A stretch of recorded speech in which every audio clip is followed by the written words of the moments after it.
चालूच राहू द्या तुला पुन्हा डबल करायला लावू शकतो.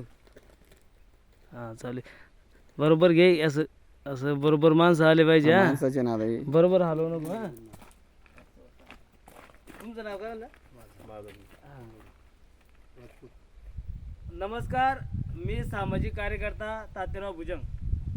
तर मित्रांनो जेव्हापासून हा बालखेडपासून तो तलाववाडीपर्यंत हा 5 किलोमीटरचा जो रस्ता आहे हा जेव्हापासून झाला तेव्हापासून या रस्त्याचं काम एकदम निकृष्ट दर्जाचं त्या ठिकाणी झालेलं आहे.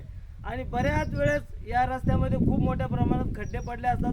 बऱ्याच वेळेस या रस्त्याचे कॉन्ट्रॅक्टदार वाळुंजे यांना आम्ही कायमस्वरूपी फोन त्या ठिकाणी करत राहिलो की जे बालखेडचा आणि जो तलाववाडीचा जो 5 किलोमीटरचा रस्ता आहे या रस्त्याने खूप खड्डे त्या ठिकाणी पडलेले आहे. आणि अखेर आम्ही त्यांना एक चेतावणी दिली होती की जर हे काम 7-8 दिवसात या ठिकाणी नाही झालं तर आम्ही तुमच्या घरी आंदोलन त्या ठिकाणी करणार आहोत. आणि याची दखल घेऊन अखेर या रस्त्याचे कॉन्ट्रॅक्टदार यांनी या बालखेड फाटापासून तो तलाववाडीपर्यंत या रस्त्याचे गड्डे त्या ठिकाणी भरण्यात आले, डागडुजी त्या ठिकाणी करण्यात आली. पण आज आम्ही या रस्त्याने या ठिकाणी आलो असता तर आपण पाहू शकता की एकदम निकृष्ट दर्जाचे गड्डे या ठिकाणी भरलेले आहे. नुसती खडी त्याने आतरून दिलेलं आहे ना, झाडून काढा ना, खाली डांबर आतरला. तर कुठेतरी एक शासनाचं व लोकांचं फसवण्याचं काम या कॉन्ट्रॅक्टदारच्या माध्यमातून या ठिकाणी होत आहे. कारण मित्रांनो आपण पाहू शकता की सुरुवातीलाच मला वाटतं 6 महिन्यातच हा रस्त्याचं काम त्या ठिकाणी उखाण्यात आलेले मोठमोठे खड्डे त्या ठिकाणी पडले.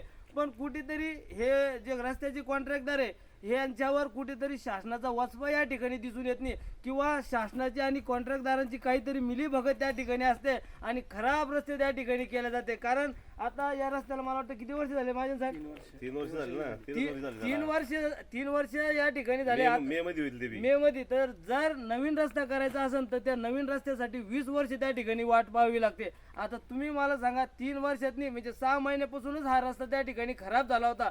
आणि असं तसं करून वॉरंटीत असल्यामुळे कंत्राटदाराने 3 वर्ष या ठिकाणी घालून दिले. आता राहिले अजून एकदा दोनदा त्या ठिकाणी डागडुजी करून देईन मग संपलं. त्याच्यानंतर त्यांचे 5 वर्ष झाल्याच्या नंतर पुन्हा शासनाचं नवीन बजेट काढण्यासाठी नवीन कॉन्ट्रॅक्टदार येईल किंवा त्या शासकीय कर्मचारी त्या ठिकाणी एकामेकासोबत सेटलमेंट करतात आणि कुठेतरी शासनाचा पैशाचा गैरउपयोग या ठिकाणी कॉन्ट्रॅक्टदारच्या माध्यमातून असो किंवा शासनाचे कर्मचारी या ठिकाणी करतात. आणि कोणताही प्रतिनिधी असो, आमदार असो, खासदार असो किंवा राजकीय पुढारी या गोष्टीवर बोलायला तयार नाही. कारण त्यांना फक्त पाहिजे मतदान. ज्या वेळेस मतदान असतं त्यावेळेस लोकांच्या सुखादुःखात त्या ठिकाणी तात्पुरती भेट देतात. पण ज्या वेळेस एखादं शासकीय काम चालू असो किंवा गोरगरिबाला ज्या अडीअडचणी असो त्या ठिकाणी हे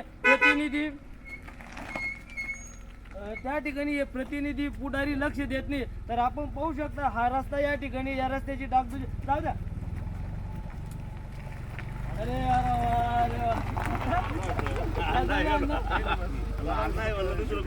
मी पाहिलं मग काय झाले.